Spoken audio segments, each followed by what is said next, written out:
Assalamu alaikum. Hello, my dear students and viewers. So, last class I discussed about how can you understand a sentence structure of a Bangla and English, and how can you write according to the structure of a sentence. So first of all, you have to think that if you want to. So let's see what is see in the past class.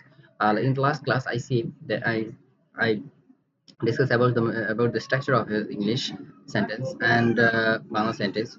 So here is the difference. Whenever you apply English sentence, the structure is subject, verb, plus object.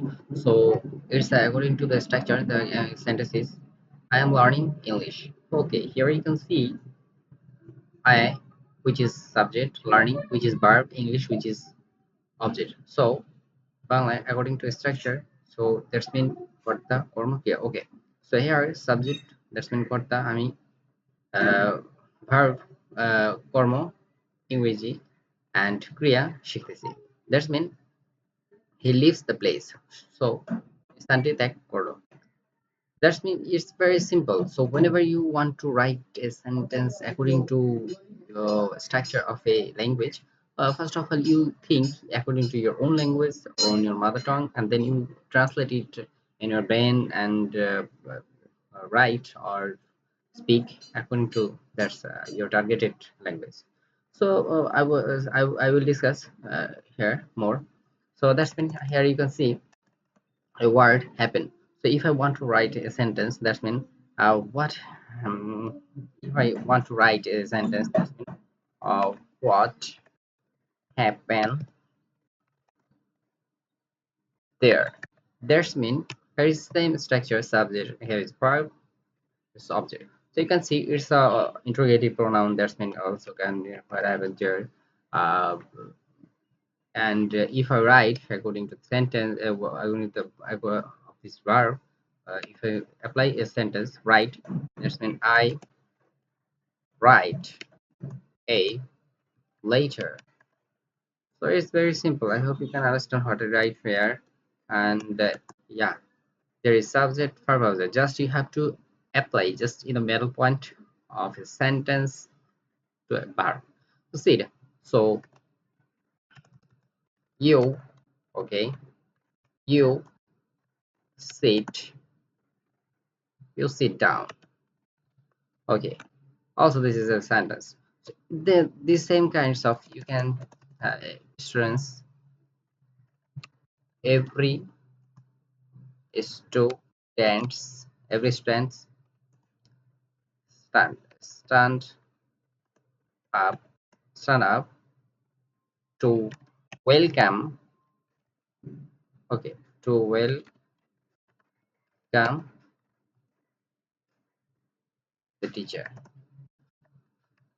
Okay, so this kind of you can write and practice at your home. Boss, I lost my phone. Pay, we should pay. That's mean we should pay, but you pay the your due. You should pay your due, but I pay my due loan. Meet, I will meet.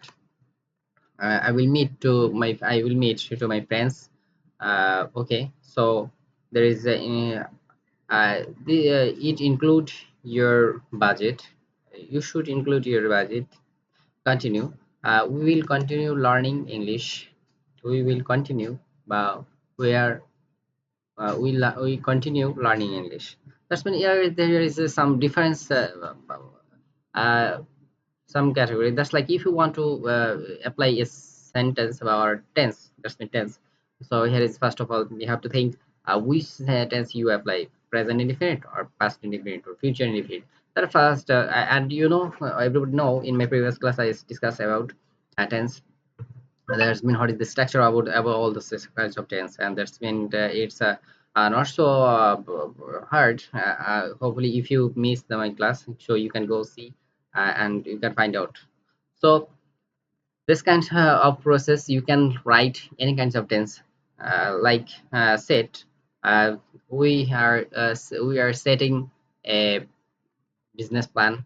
Okay, we are learning English. So change, you are changing your habit, bad habit. lead.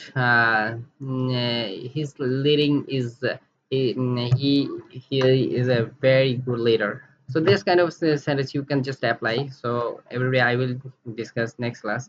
So thank you so much. I hope understand you can how can you apply or how can you write a sentence in properly using a verb in a middle point of sentence. And hopefully there is a different kinds of sentence like assertive, interrogative, imperative, operative, exclamative. So I just discuss here is the assertive. So if you want to apply another kinds of sentence like interrogative, assertive, imperative, exclamative, active, positive, whatever, so you have to just focus in your main term of the structure of sentence and just apply. Okay, thank you so much. I will come back in the next tutorial.